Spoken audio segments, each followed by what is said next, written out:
నమస్కారం. ప్రస్తుతం మనతో పాటు ప్రముఖ ఆధ్యాత్మికవేత్త, ప్రముఖ జ్యోతిష్య వాస్తు పండితులు ఉమామహేశ్వరరావు గారు ఉన్నారు. వారితో మాట్లాడిద్దాం. నమస్కారం గురువు గారు. ఆయుష్మాన్ భవ. గురువు గారు, మనకి తెలుగు సంవత్సరం ఉగాదితో ప్రారంభమవుతుంది. మరి ఈ ఉగాది నుంచి వెళ్ళే అన్ని పండుగలు ప్రారంభమవుతాయి మనకి. అసలు ఈ ఉగాది ఎలా వచ్చిందంటారు? దాని ఉగాది యొక్క వృత్తాంతం ఏంటి తెలియచేయండి. సర్వమంగళ మాంగళ్యే శివే సర్వార్థ సాధకే శరణ్యే త్రయంబకీ దేవి నారాయణీ నమోస్తుతే. ఓం గం గణపతియే నమః. ఓం శ్రీ గురుభ్యో నమః. ఆది, యుగానికి ఆది ఉగాది. ఇది ఎప్పటి నుంచి వచ్చింది? కృతయుగం నుంచి వచ్చింది. హరిశ్చంద్ర పరిపాలన జరుగుతున్న సమయంలోని అప్పటి నుంచి వచ్చింది. ఈ ఉగాదిని ప్రప్రథమంగా చేసింది ఎవరు? విశ్వకర్మ.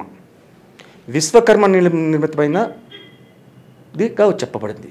అయితే ఉగాదిని రోజునాడు ప్రతి ఒక్కరూ కూడా ఉదయకాలాన్నే లేచి తలంటి స్నానం చేసి దైవారాధన చేసుకుని షడ్రుచులు 6 రకములైనటువంటి రుచులతో ఒక పచ్చడి చేస్తారు. ఉగాది పచ్చడి అంటారు. ఆ పచ్చడిని చేయడానికి గల కారణం ఏంటి? ఎందుకు చేశారు? ఎందుకు వచ్చింది? ప్రథమంగా వచ్చింది ఇది చైత్రమాసంలోని ప్రథమంగా వచ్చింది 2024. ఈ నెల ఏప్రిల్ నెల 9వ తారీఖుని ఉగాది వచ్చింది. ఈ ఉగాది జరిపే విధానాన్ని విశ్వకర్మ ఏం చెప్పాడు అంటే, మొట్టమొదటిగా 6 రుచులు అంటే పులుపు, తీపి, వగరు, చేదు, అలాగే 6 రకములైన రుచులని కూడా పెడతారు. అంటే అందులోని తీపి అనగానే మనకు గుర్తుకొచ్చేది ఏంటి? బెల్లం గుర్తుకొస్తుంది. బెల్లం గుర్తుకు రాగానే బెల్లాన్ని రకరకాల బెల్లాలు తయారైపోతున్నాయి. కాదు, చెక్క బెల్లం అని ఉంటుంది.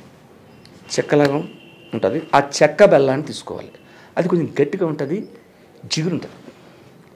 ఆ బెల్లం తిన్నందువల్ల మనిషికి జరిగేది ఏంటంటే, వికారపమైనటువంటి విధానాలు ఏదైతే ఉన్నాయో అన్నీ పోతాయి. బెల్లం తిన్నందువల్ల మనిషి యొక్క జ్ఞాపక శక్తి పెరుగుతుంది, అవగాహన శక్తి పెరుగుతుంది. ఆ బెల్లం అలాగే చేదు తినాలంటే ఈ యొక్క వేప పువ్వు, వేప ఆకు కాదు, వేప పువ్వుని నలిపి చేస్తారు అది. అయితే చేదు తిన్నందువలన జరిగే పరిణామం ఏంటి? షుగర్ రాదు, ఒంటిలో షుగర్ వ్యాధి రాదు. చేదు తినేవాడికి షుగర్ అనేది రాదు, చెక్కుగా చేస్తుంటారు. అలాగా వగరు అంటే అరటిపండు. ఉగాది పచ్చళ్ళు అరటిపండు పెడతారు, కానీ అరటి పండు కాదు, అరటికాయ. అరటికాయని పండబెట్టిందే అరటి పండు అవుతుంది. ఆ యొక్క అరటి పండుతోటి ఇది ముక్కలు చేసి కలుపుతారు. అలాగే కొబ్బరి ముక్కలు కూడా కలుపుతారు. కొబ్బరి ముక్కలు చిన్నగా కట్ చేసి అది కూడా వేస్తారు. అలాగే ఈ యొక్క 6 రకములైన రుచులు కావాలి. షడ్రుచులు అంటారు. షడ్రుచులు అంటే 6 ఋతువులునే 6 రుచులున్నాయి 6. కాబట్టి ఈ 6 గుణములు మానవుల్లో ఉన్నది. బీపీ, షుగర్ వంటివి తగ్గించడానికి అరటి పండు పెడతారు. అరటికాయని తగ్గించారు. బీపీ రాదు, షుగర్ తగ్గడానికి చేదు, ఇలాగా ప్రతి వ్యాధి తగ్గడానికి వచ్చింది. ఆ రోజు ఉదయాన్నే లేచి దైవనామస్మరణ చేసి ఆ ఉగాది పచ్చడిని కళ్ళకద్దుకుని తింటారు. అయితే తినడంలో కూడా ఒక విధమైనటువంటి విధానం ఉంది. ఎలాగంటే, ఏ రుచిగా ముందు మన నోటికి తగిలిందో, తీపి తగిలిందనుకోండి జీవితం సంవత్సరం అంతా తీయగానే ఉన్నది అని అర్థం వస్తుంది. చేదు తగిలిందనుకో చేదుగా ఉంది రాబ్బా, జాగ్రత్తగా ఉండాలి అనే జ్ఞాపకం వస్తుంది. అలాగే వగర తగిలిందనుకో అది కూడా మంచిదే. జీవితంలో కొంచెం వగరగా ఉంటుంది, కొంచెం మాటలు ఎక్కువతున్నాయి, ఆ మాటలు తగ్గించుకోవాలన్నమాట మనం అనే భావం వస్తుంది. ఇలాగా ఈ 6 రకములైనటువంటి రుచులని తెలియపరిచేదే ఈ యొక్క ఉగాది పచ్చడి అన్నారు. అయితే ఈ ఉగాది పచ్చడి తిన్న తర్వాత చేసే పరిణామం ఏంటి అంటే, ఒక వ్యాపారస్తుడు ఉన్నాడు, కొత్త బుక్స్ అన్నీ పెట్టుకుంటాడు. అప్పులు రాసేదైనా, ఇంకొక జమలు రాసేదైనా, ఏదైనా కూడా కొత్త పుస్తకాలు పెడతారు. అంటే ఆ ఉగాది రోజు నాడు ఏ పని ప్రారంభిస్తే ఆ పని సంవత్సరాంతం కూడా విజయవంతంగా నెరవేరుస్తారు అని నానుడి వచ్చింది. సరే, ఇంతవరకు ఇలా బాగానే వచ్చింది. పచ్చడి తినేశారు, అయిపోయింది. దేవనామన స్మరణ చేసుకున్నారు. ఆ రోజు నాడు కంపల్సరిగా పులిహోరని కల్పించాలి. ఉగాది రోజు నాడు పిండి వంటలు చేసుకోండి, మీ ఇష్టం. పాయసం పెట్టుకోవచ్చు, లేదంటే సున్నుండలు చేయొచ్చు, గజ్జికాయలు చేయొచ్చు, ఇవన్నీ తర్వాత సంగతి. కానీ ఈ రోజు నాడు పులిహోరని కలపాలి. పులిహోరని ఎందుకు కలపాలన్నారు? మరి పులిహోరలోని ఉగాదిలో పచ్చడిలో ఉన్నటువంటి గుణములన్నీ ఉన్నాయి. ఆ పులిహోరను కలిపి శ్రీకృష్ణ పరమాత్ముడికి నైవేద్యంగా పెడతారు. కృష్ణ పరమాత్మ నైవేద్యంగా పెట్టాలి. ఒక కృష్ణ పరమాత్మ పెట్టుకోండి, లేదా గుళ్ళోకి వెళ్ళండి, ఎక్కడైనా సరే. అది 10 మందికి ఉపయోగపడేలా పంచాలి. మన ఇంట్లో 10 మంది ఉన్నాం, మనం 10 మంది తినేద్దామంటే కాదు, బయట వారికి కూడా పెట్టాలి. ఆ ఉగాది తొలి రోజు నాడు కొంచెం పచ్చడి పెట్టి ఈ పులిహోర ఒక ప్లేట్లో వేసి ఇస్తే ఆహ్లాదకరంగా తింటారు. ఇక్కడ ఈ పులిహోర అనేది ఎందుకు పెట్టవలసి వచ్చింది? ఉగాది నాడు రాశి ఫలితములన్నీ మొదలు పెడతాం. రాశి ఫలితాలు మొదలుపెట్టినప్పుడు ముందు రోజు అమావాస్య. అమావాస్య వెళ్ళిన తర్వాత ఉగాది వచ్చింది, పాడ్యమి నాడు. ఈ ఉగాది నాడు ప్రతి ఒక్క జన్మ ఫలితములు పంచాంగ శ్రవణం అనేది చేస్తాం. ఈ పంచాంగ శ్రవణం చేసినప్పుడు కొన్ని రాసుల వారు చాలా బాగుంటుంది, కొన్ని రాసుల వారికి కష్టాలు ఉంటాయి, కొన్ని రాసుల వారికి ఇబ్బందులు ఉంటాయి. ఏ ఇబ్బంది పడకూడదు. అందుకని పులిహార కలపాలి. పులిహార కలపాలి అంటే ఎలా కలపాలి? చాలామంది దబ్బకాయ వేస్తారు పులిహారలో, నిమ్మకాయలు వేస్తారు. కాదు, చింతపండు వేయాలి. పులిహారలోని కరివేపాకు వేస్తారు, ఎండిమిర్చి వేస్తారు, పచ్చిమిర్చి వేస్తారు, కరివేపాకు వేస్తారు. అయితే ఇక్కడ గ్రహదోష నివారణలు జరగాలి అంటే పులిహోరలోని ఇంత కరివేపాకు వేసుకునే చోట అంత కరివేపాకు వేయాలి, ఎక్కువ వేయాలి. అందులో పల్లీలు వేయాలి, జీడిపప్పు వేయాలి, చింతపండు పులుసు పోయాలి. అది కలిపిన తర్వాత దాని టేస్ట్ వేరేగా ఉంటుంది. అయితే ఈ యొక్క పులిహోరనే పెడితే ఎదుటి వారు వస్తే ఈ యొక్క తినేటప్పుడు ఈ యొక్క కరివేపాకుని ఇలా తీసి వేస్తారు. కరివేపాకు అంతా తినలేరు, ఇలా తీసి పడేస్తుంటారు. తీసి పడేసేది ఆహ్లాదకరంగా తింటారు. అలా తిన్నందువల్ల ఈ కరివేపాకు ఎంతైతే ఏరి పాడేస్తున్నాడో జాతకుని యొక్క గ్రహబలముల్లో ఉన్న దోషములను తొలగిపోతున్నాయి. పులిహోర టేస్ట్ బాగుంది కాబట్టి ఎవడో వదలరు, తింటారు. ఇంకొంచెం పెయ్యమ్మా అని కూడా అడిగి మరీ తింటారు. ఈ యొక్క కరివేపాకుని ఎప్పుడైతే ఏరి పారేస్తున్నారో ఆ ఏరి పారేయడంలోని దోషాలను కూడా పోతున్నాయి. కాబట్టి పంచాంగ శ్రవణం చేసిన రోజునాడు మీరు ఏ గుడిలో కొంటే చూడండి, శ్రీకాళహస్తి వెళ్ళండి, శ్రీశైలం వెళ్ళండి, లేకపోతే ఇంకో చోటకి వెళ్ళండి, పంచాంగ శ్రవణం చేస్తుంటారు. పంచాంగ శ్రవణం చేసేటప్పుడు అయిపోయిన తర్వాత మీకు పులిహోర ఇస్తారు. అబ్జర్వ్ చేస్తే మీకు పులిహోరలో చాలా కరివేపాకు ఉంటుంది, మనకు తెలియదు, పట్టించుకోరు. కాబట్టి ఆ పులిహోర తిన్నందువల్ల ఈ ఉగాది నాడు ఆదిలోని ప్రారంభమైన రోజు నాడే కాబట్టి మనలో ఉన్న దోష నివారణంతా జరిపించాలని ఆది పురుషులైనటువంటి గొప్ప గొప్పవారు ముందుగా చెప్పబడే ఉంది. ఆ ఉగాది నాడు ఎప్పుడైతే ఈ పులిహోర పంచారో దోష నివారణ జరిగింది కాబట్టి మధ్యాహ్న కాలం అయింది. మళ్ళా మధ్యాహ్న కాలం అయినప్పుడు ఏ ఇంటిలోనైనా సరే ఆ కుటుంబ సభ్యులకు భోజనం కాదు, ఒక అతిథి కావాలి. పూర్వకాలం ఏం చేసేవారంటే ఒక బల్ల ఉండేది, పీట, పెళ్లిపీట లాంటి పీట ఉండేది. ఆ పీట మీద కూర్చునేవారు, కింద అరిటాకు వేసుకునేవారు, ఇలా ఒంగుని ముద్ద కలిపి కళ్ళగద్దుకుని తినేవారు. ఒక అరిటాకులోని షడ్రసోపేతమైన భోజనం పెట్టాలి. అంటే షడ్రసోపేతం అంటే 6 రకములు రుచులు కలిగిన పచ్చడి అలాగే తిన్నామో అలాగే పప్పు, కూర, చారు, పచ్చడి, పులిహార, అలాగే పరవన్నం, ఇలాంటి దాంట్లో భోజనం పెట్టాలి. పెద్ద ఆయన ముందు ఆయనకి పెట్టాలి.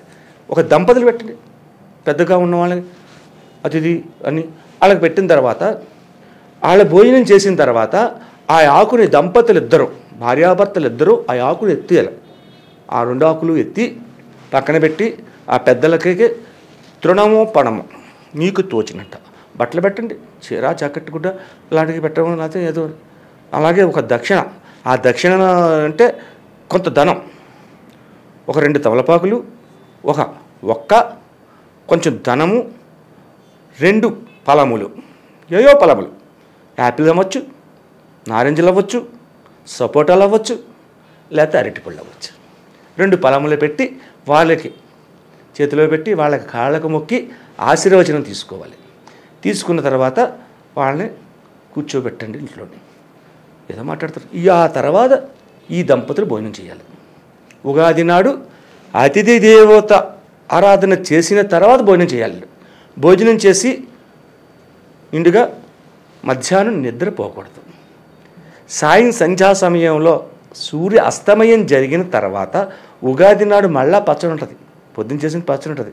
మళ్ళీ అది కొంచెం నోట్లో వేసుకుని దగ్గరలో ఉన్న దేవాలయానికి, ఏదో ఒక దేవాలయం వెళ్ళి దేవాలయంలో కాసేపు కూర్చుని దేవదర్శనం చేసుకుని కాసేపు కూర్చుని ఆ తర్వాత ఇంటికి వచ్చి మరల భోజనం చేయాలా లేకపోతే ఉపవాసం ఉండాలా అన్నది మీ ఇష్టం. అది వారి యొక్క విధానాన్ని బట్టి ఉంటుంది. అలా ఉండాలి.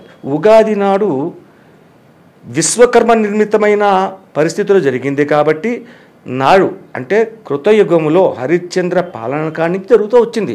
అది జరుగుతూ ఈ కలియుగంలోకి ఇది ప్రథమ పాదం. కలియుగే ప్రథమ పాదే జంబూద్వీప భరతవర్షే భరత కంటే మేరు దక్షిణ దిగ్భాగాన్ని మనం చెప్పుకుంటున్నాం. అలా ఈ కలియుగంలోకి వచ్చేసరికి రకరకాలుగా మారిపోయింది. ఇక్కడ ఎవరు వచ్చిన విధానంగా వారు చేసుకుంటున్నారు. అయితే ప్రప్రథమంగా ఉగాది నాడు ఏ పని అయితే చేస్తామో ప్రప్రథమంగా ఆ పనికి సంవత్సరాంతం వరకు కూడా నిర్విఘ్నంగా జరుగుతుంది అని నానుడి అప్పటి నుంచి ఉంది. కాబట్టి ఉగాది రోజు నాడు పంచాంగ శ్రవణం చాలా అవసరమైంది. ముందుగా పంచాంగ శ్రవణం, జీవిత విధానాలు తెలుసుకోవడము దోషపరిహారమైనటువంటి విధానంగా మనం జరుపుకోవాలి. ఇది ఉగాది యొక్క ప్రాముఖ్యత. మరి అలాగే ఈ సంవత్సరం ఉగాది ఏ రోజున వచ్చింది, అలాగే ఏ సమయంలో పూజ చేసుకోవాలి అంటారు? 9వ తారీఖు నాడు వచ్చింది ఈ నెల. ఈ 9వ తారీఖు నాడు వచ్చిన రోజు నాడు ఉగాది నాడు ముందుగా లేవాల్సింది ఏంటంటే సూర్యోదయం కాకుండా లేవాలి. అభ్యంగన స్నానం అంటే ఒంటికి నూనె రాసుకుని నలుగు పిండి పెట్టి నలుగు పెట్టుకుని కుంకుడు రసంతో కానీ సీకాయ రసంతో కానీ, షాంపూలు కాదు, ఇప్పుడు షాంపూలు వచ్చే కొత్తగాను, కుంకుడు రసం కానీ సీకాయ రసం కానీ అది తీసుకుని స్నానం చేయాలి. స్నానం చేసిన తర్వాత సూర్యుడు ఉదయించిన తర్వాత పూజా కార్యక్రమాన్ని నిర్వర్తించుకోవాలి. సూర్యుడు రావాలి, మీరు స్నానం సూర్యుడు రాకుండా చేయాలి.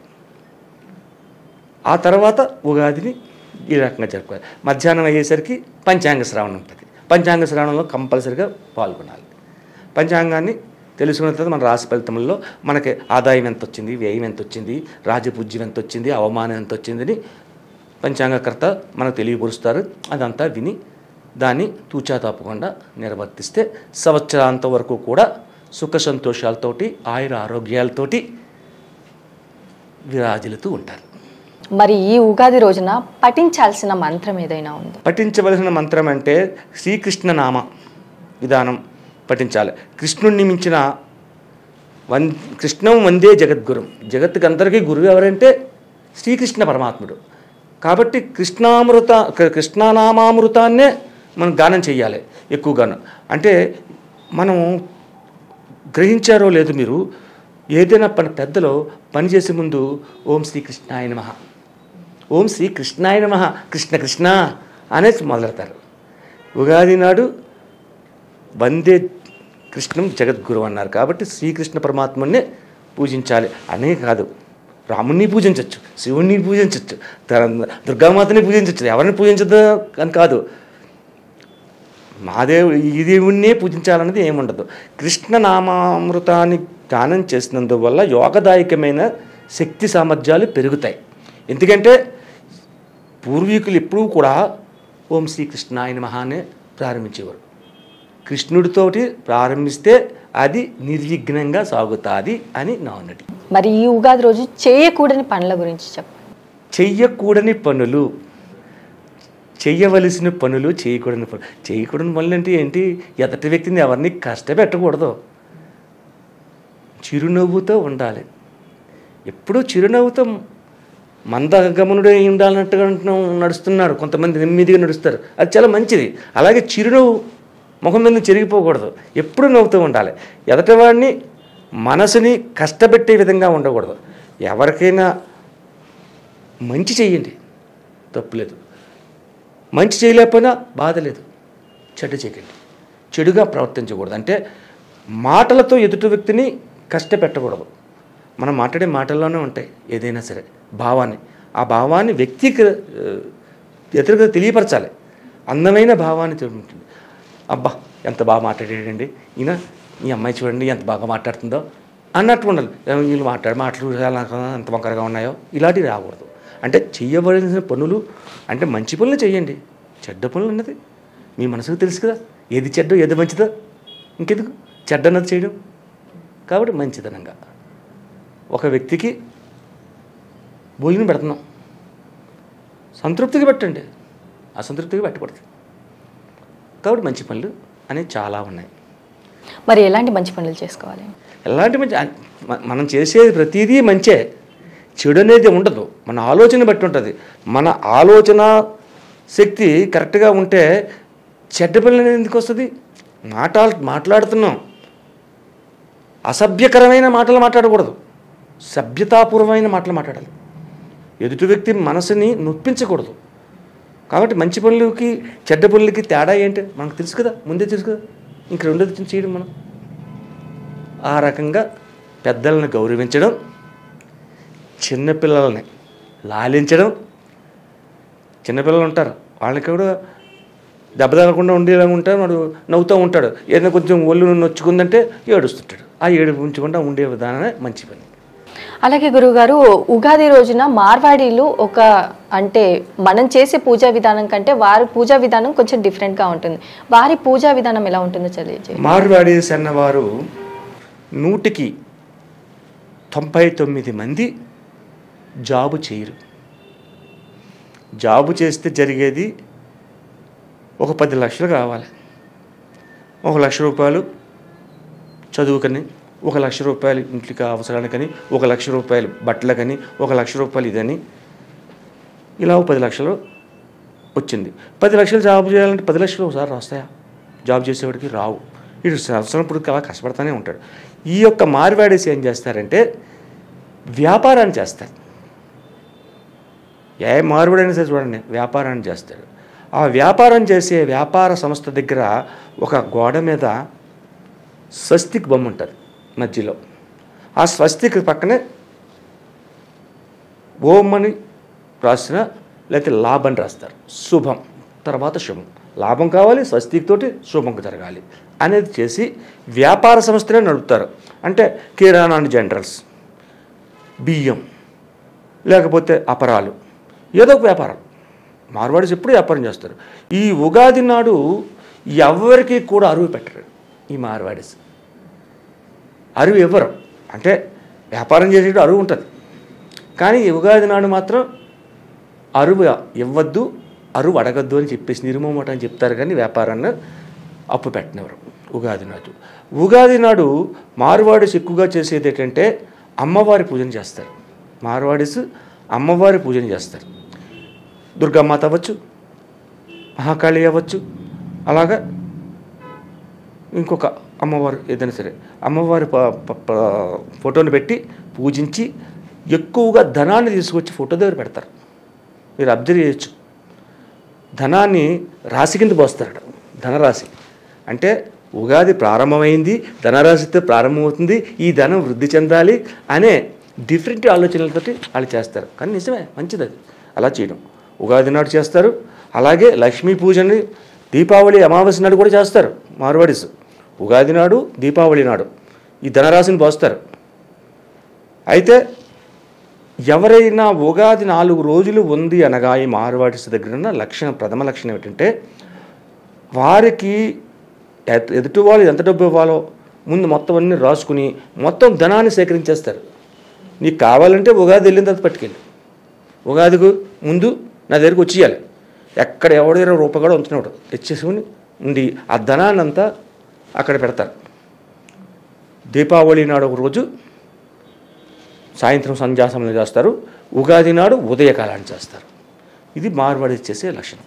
మరి ఈ ఉగాది రోజు ద్వాదశ రాశుల వారు చేసుకోవాల్సిన పరిహారం? ద్వాదశ రాశుల వారి పరిహారంగా చెప్పిందే ఇందాక నేను చెప్పింది పులిహోర కలిపి అందులోని పెడితే ద్వాదశ రాశులు మొత్తం 12 రాశుల వారికి కూడా శుభతత్వమైన కార్యక్రమం నెరవేర్చడం జరుగుద్ది. కాబట్టి 12 రాశుల వారిలోనే కొన్ని ఇబ్బందికరమైన రాశులు కొన్ని ఉంటాయి, కొన్ని శుభకరమైన రాశులు కొన్ని ఉంటాయి. కాబట్టి ఏదైనా సరే పరిహార విధానంగా చేసుకునేది ఏంటంటే ఉగాది నాడు కృష్ణనామాన్ని జపిస్తూ కృష్ణాలయానికి వెళ్ళి అలాగే క్షీరాన్నంతో భోజనం, 6 రుచులు 6 రకములైన కూరలతో పప్పు, దప్పడం, వంకాయ వడియం, ఇలాగా ఏదో 2 రకాల కూరలు, 2 రకాల పచ్చళ్ళు, ఒక క్షీరాన్నం, ఒక పులిహార ఇట్లా భోజనం పెడితే ఈ ద్వాదశ రాశుల వారికి వచ్చే అపతత్వాలు ఏవైతే ఉన్నాయో అవి తొలగిపోతాయి. ఇంకా రాశి ఫలాలు అనేది వేరే. అలాగే గురువుగారు, అసలు ఉగాది మనకి ఎలా వచ్చింది, అలాగే ఉగాది రోజు చేసుకోవాల్సిన పనులేంటి, చేయకూడని పనులేంటి అనేసి చాలా చక్కగా వివరించారు గురువుగారు. ధన్యవాదాలు. ఆయుష్మాన్ భవ.